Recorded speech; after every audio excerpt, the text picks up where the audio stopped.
Magandang araw mga kabote. Pupunta ako ngayon ng SM North.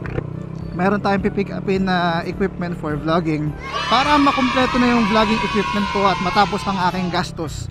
Binili ko na mga kabote. Last na to. Papagalitan na tayo ni Mrs. Papaluin na ako sa puwet. Bili ako ng bili.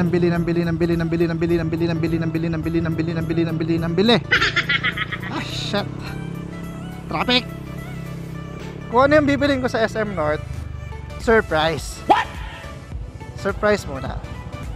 Lagpasan lang natin tong traffic mga kabote at saka tayo magkwentuhan pagkalagpas. Focus fire muna ako sa pagfilter dito. Baka sumabit kasi tayo, kakadaldal ko sa inyo. Sa mga nanonood na hindi taga Metro Manila, worst para sa akin na bumabiyahe ng south mula north papunta ka ng south Saturday. What? Kasi pag Saturday walang truck ban.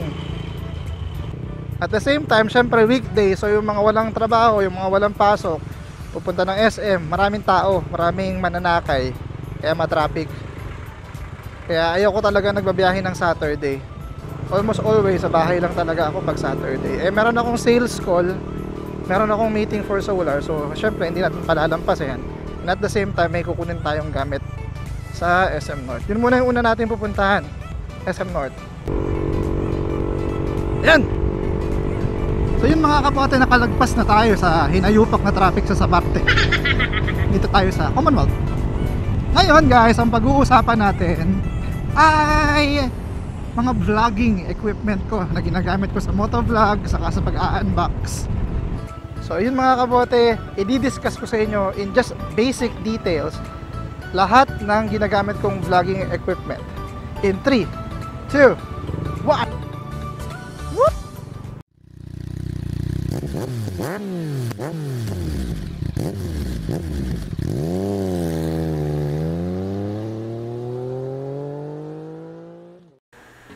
What's up mga kabote? Andito ngayon ako sa bahay para ipakita sa inyo yung mga equipment na ginagamit ko para sa aking motovlogging. So mag-start tayo sa helmet ko. So what I'm using guys is a GoPro Hero 6 Black. Like, focus lang natin. Ayan. So this is my GoPro Hero 6 Black connected to my KYT helmet. It is mounted on my helmet using a Hansi KYT specific chin mount. Ayan siya. Okay. So this is what I use as my main video recorder guys. Okay, sa sounds naman, gumagamit ako ng dedicated microphone. Hindi ko ginagamit yung microphone ni GoPro. So, gumagamit ako ng Zoom H1N as my dedicated microphone for my vlogging. So, itong microphone na to, ito lang yung mismong recorder niya. Pero, yung mic is connected to my helmet using this lapel microphone. So, for example, this one, dito nagre-record yung boses ko. Nakapasok tong lapel microphone, nakapasok to sa helmet ko. And I'm also using a dead cat. Ito, wind muff. Para yung mga wind noise and some background noise, ma-cancel out ko siya using this dead cat. So yun yung para sa sound. Okay guys, so last but not the least, I also use filters. I use these filters depende sa weather conditions. So for example, kapag masyadong maaraw, makulimlim, and so on and so forth, nag-i-interchange ako ng lens. So meron akong polarizing lens, saka meron akong mga ND filters for my GoPro. So yun lang guys, yun lang yung mga basic na ginagamit kong equipment for my vlogging. So isang newest addition to my family, yung pinuntahan ko sa SM North kanina ay ito mismong camera na to. I did bought this camera specifically for this selfie vlogs, no, para mas maganda yung quality ng video natin. At the same time, pag nag-unbox tayo ng helmet, pag nag-unbox tayo ng mga gadgets, and so on and so forth. So, yung camera, ang pangalan niya, Canon M50. Lalagay ko na lang siya dito. Okay? Para makita niyo yung picture niya. So, with that guys, balik na tayo sa motor natin. Talon tayo bandang Agham Road. So, in 3, 2, 1, balik!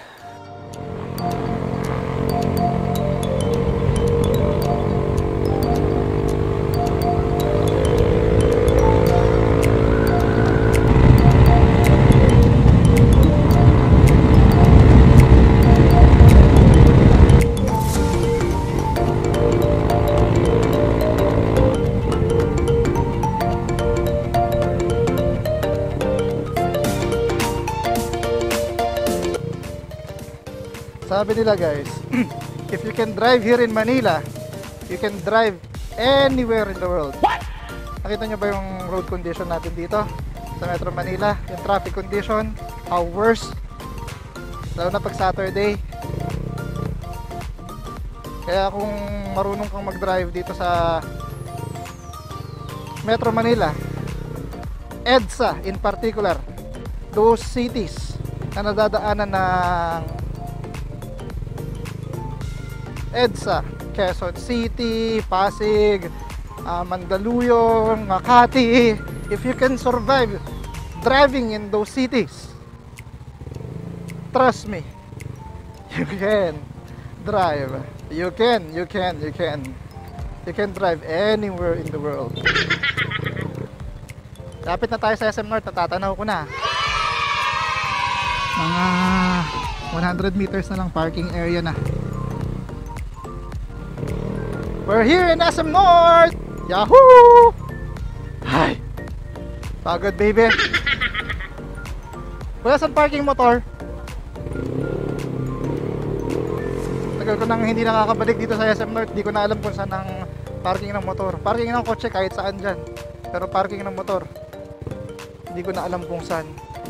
Pwede kasi ang big bike sa parkingan ng kotse. What? Itong underbone, hindi ko alam kung saan ang parking. Parking.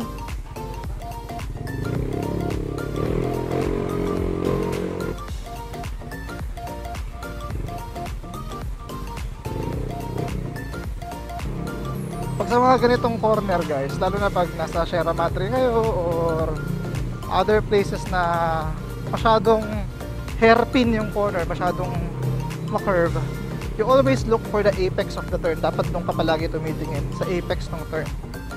Huwag kang tumitingin sa harapan mo. Tingin ka lang doon sa dulo. And your motorcycle will follow. Huwag kang mag-target fixation. Saan ang parking ng motor?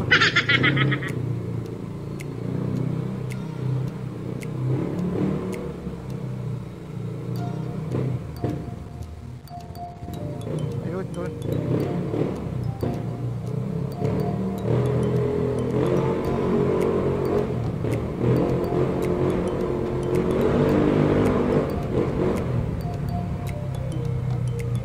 Kung naka-big bike sana tayo, kanina pa tayo nag-park.